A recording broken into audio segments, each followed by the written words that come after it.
নমস্কার বন্ধুরা, তনবিনা রান্নাঘরে আপনাদের সবাইকে স্বাগত।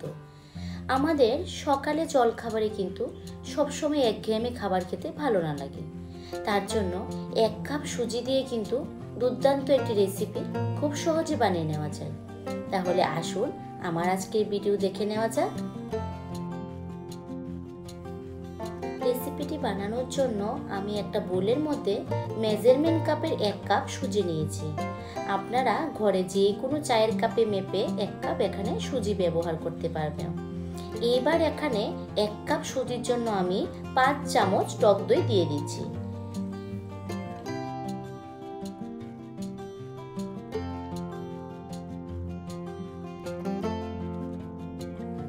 এবার সুজিটা আর টক দইটা ভালোভাবে এবার মিশিয়ে নেব। টক দইটা সুজির সঙ্গে মেশানোর পর সামান্য পরিমাণে একটু জল দিয়ে আবার ভালোভাবে সুজিটার সঙ্গে মিশিয়ে নিচ্ছি। সুজিটা ভালোভাবে মেশানো হয়ে গিয়েছে। এবার ঢাকা দিয়ে আমি 15 মিনিট এটাকে রেখে দেব। 15 মিনিট পর ঢাকাটা খুলে নিয়েছি। দেখুন জলটা টেনে সুজিটা কতটা ফুলে গিয়েছে।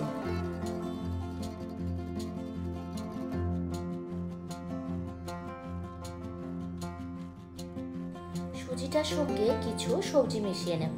তার জন্য এখানে দিয়ে দিচ্ছি পেঁয়াজ কুচি, আর দিয়ে দেব এখানে টমেটো কুচি। আর এখানে কিন্তু সবজিগুলি খুবই কম ব্যবহার করতে হবে, খুব বেশি সবজি ব্যবহার করতে লাগে না। দিয়ে দিচ্ছি এখানে ধনেপাতা কুচি আর কাঁচা লঙ্কা কুচি। এবার দিয়ে দিচ্ছি গ্রেট করা গাজর। যেহেতু গাজরটা একটু শক্ত, সেদ্ধ হতে সময় লাগে, তার জন্য গাজরটাকে একটু গ্রেট করে ব্যবহার করছি। এবার সামান্য পরিমাণে জল দিয়ে সবজিগুলি সুজির সঙ্গে ভালোভাবে মিশিয়ে নিচ্ছি। এখানে কিন্তু বিন, ক্যাপসিকাম যে কোনো সবজি ব্যবহার করতে পারবেন। সবজিগুলি সুজির সঙ্গে মেশানোর পর এবার আমি এখানে দিয়ে দিচ্ছি 1 চামচ নুন। নুনটা দিয়ে ভালোভাবে মিশিয়ে নিচ্ছি। এবার এর মধ্যে একটু ঝাল ঝাল করার জন্য দিয়ে দিচ্ছি 1 চামচ গোলমরিচ গুঁড়ো। গোলমরিচ গুঁড়োটা দিয়েও ভালোভাবে মিশিয়ে নিচ্ছি। এই সুন্দর একটি সুজির রেসিপি বানাতে যে মেন জিনিসটা লাগবে ওটা হলো 1/2 চামচ বেকিং সোডা। আপনাদের কাছে বেকিং সোডা যদি না থাকে এখানে 1/2 চামচ ইনোও ব্যবহার করতে পারবেন। এবার বেকিং সোডাটা দিয়ে ভালোভাবে মিশিয়ে নিচ্ছি। এবার সুজির রেসিপিটা বানাতে আমি এখানে একটা তড়কা প্যান নিয়েছি। এবার এর মধ্যে 1 চামচ সাদা তেল দিয়েছি। দিয়ে তড়কা প্যানটার চারিদিকে তেলটাকে একটু ব্রাশ করে নিচ্ছি।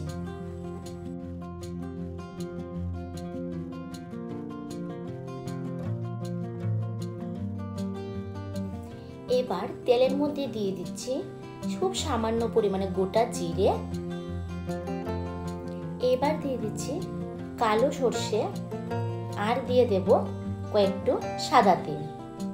দিয়ে এবার ব্যাটারটা এর উপরে দিয়ে দিচ্ছি।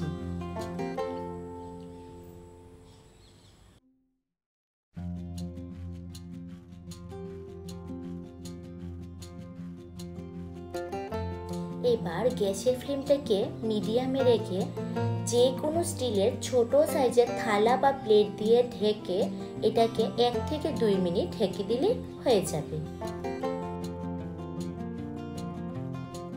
2 মিনিট পর স্টিলের এই প্লেটটাকে আমি তুলে নিচ্ছি। দেখুন কতটা ফুলে গিয়েছে। এইবার এটাকে উল্টিয়ে নেব।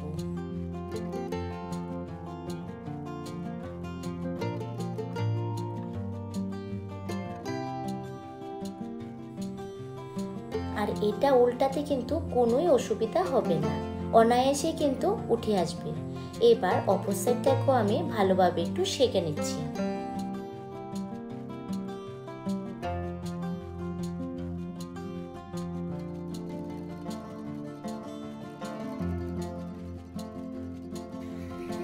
অপর সাইডটাও ভালোভাবে সেঁকা হয়ে গিয়েছে। এবার একটা প্লেটের মধ্যে তুলে নিচ্ছি। দেখুন দেখতে কতটা সুন্দর হয়েছে। আমি এখানে আরো একটি আপনাদেরকে করে দেখাচ্ছি। দিয়ে দিয়েছি এখানে 1 চামচ তেল। এবার দিয়ে দিচ্ছি গোটা জিরে, কালো সর্ষে আর সাদা তিল দিয়ে ব্যাটারটা এর মধ্যে দিয়ে দেব। দিয়ে গ্যাসের ফ্লেমটাকে মিডিয়ামে রেখে আমি 1 থেকে 2 মিনিটটাকে ঢাকা দিয়ে ভালোভাবে করে নেব। এইভাবে প্রত্যেকদিন রুটির পরিবর্তে কিন্তু সকালে জলখাবারে সুজির এই রেসিপিটি বানিয়ে নিতে পারবে। আর এটি বানাতে যেমন সহজ, খেতেও কিন্তু খুবই সুস্বাদু। আর এই রেসিপিটি বানাতে কিন্তু তেলের প্রয়োজন একেবারে না লাগলেই বলা যায়। আর স্বাস্থ্যের পক্ষে কিন্তু খুবই ভালো।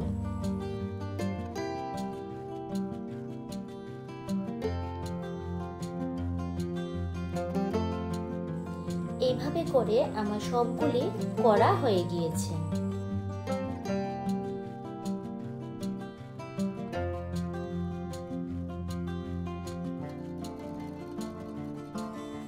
এই রেসিপিটি বাড়িতে বানিয়ে একবার হলেও ট্রাই করবেন। আর সকালে জলখাবারের রুটির পরিবর্তে যদি এই সুজির রেসিপিটি বানিয়ে নেন, আশা করি সকলের কাছে খুবই ভালো লাগবে। এবার আমি এগুলিকে নারিকেলের চাটনির সঙ্গে সার্ভ করছি। আপনারা চাইলে টমেটো কেচাপ, বাদামের চাটনি বা টমেটো সসের সঙ্গে কিন্তু সার্ভ করতে পারবেন। আমার আজকে রেসিপি এই পর্যন্ত। যদি ভালো লেগে থাকে কমেন্ট করে অবশ্যই জানাবেন।